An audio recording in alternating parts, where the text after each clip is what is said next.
you know what? When you say the Holy Grail and coming back to the Super Bowl, I don't want. I'll go back to New Orleans because one of my most vivid memories, and I loved Raymond Berry. I don't know what you thought about Raymond Berry, but I loved Raymond Berry. And you guys had that unbelievable run in the postseason where you win these games on the road, and you won in Miami, and you finally made it to New Orleans. And I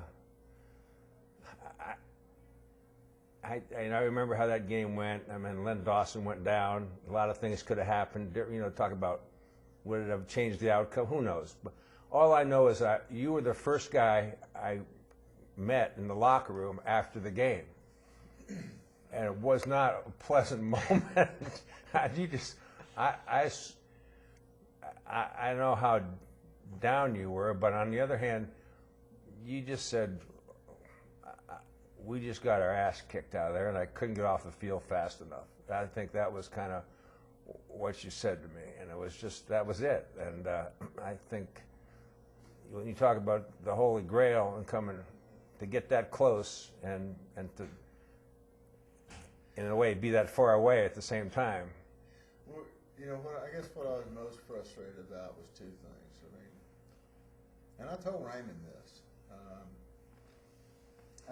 You know, he asked me a few years ago, we were in Canton sitting there, and he says, what do you think of me as a coach? And I said, well, you want me to be honest or you want me to lie to you? And he said, I can be honest. I said, all right.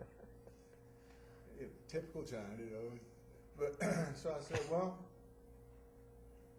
I thought you were a great coach. I said, the good thing you did is after so many years of people telling us how bad we were, what a joke we were, you came in and gave us confidence, and you instilled in us a belief in ourselves that we could get things done. I said, of all your contributions, that was probably the biggest. I said, but your weakness is that you didn't override your coaching staff when they were making poor decisions. You gave them authority.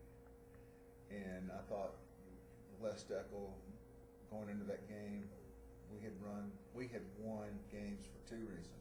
One, we started this trek, so to speak, when Steve Grogan was the quarterback. And I think not starting him was a huge mistake. I said the second thing was we went in here with a passing attack, trying to surprise people. You never get away from what you do best. Our team was a running team, and we should have attacked them. We might not have beaten them with it, but at least we would have made a respectable showing. We're not a passing team, Coach. We're a running team. And if you remember the Miami Dolphins, we only threw the ball 11 times the whole night. We threw a bunch of passes against the Raiders, but it was mostly ball control type passes. But we pounded that one too, and we won with special teams play. Special teams. And you know, it was a defensive struggle, but that was the makeup of that team that time. So you know, I felt like because of that, we would kind of been put into a bad situation. I think the frustration more was that I felt like we were put into a bad situation because of some of the decisions that were made. We tried to outsmart a team rather than outplay a team, and we weren't an outsmarted team. It was outsmarted type team. We were just a brutal, physical, tough ball club who won by grit and determination, and not by being great strategists like Belichick and these guys. We weren't strategists. We were just We're football players. Down and dirty. And we just want to give them the chance to be down and dirty. When just thinking about how you talk about what the Patriots were, what kind of team you were in that question about that game. When the now famous season of Bledsoe goes down, a young kid named Brady comes in, Teddy Bruschi, they all come together, Adam Vinatieri, the field goal against St. Louis.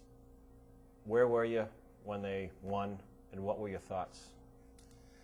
When they won the Super Bowl, the first one. I was actually on an aircraft carrier.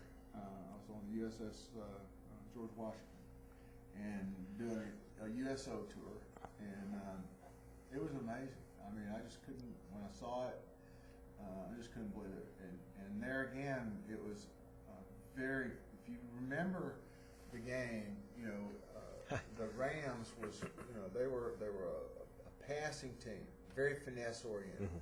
And those defensive backs just beat the snot out of all those receivers. And they were intimidated by them. And they were alligator arming it. You know, they, instead of reaching out because they knew they were going to get pounded, and there were a lot of balls missed them.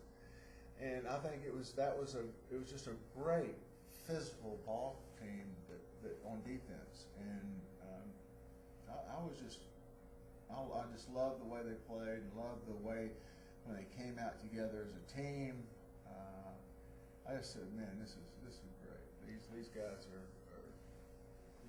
these guys got it together. And it was just an honor to have been associated with that team, with the team previously, and to think, well, maybe I had a role in getting here, but the glory's theirs, and like I say, you don't see any diamonds on my fingers, unfortunately. So.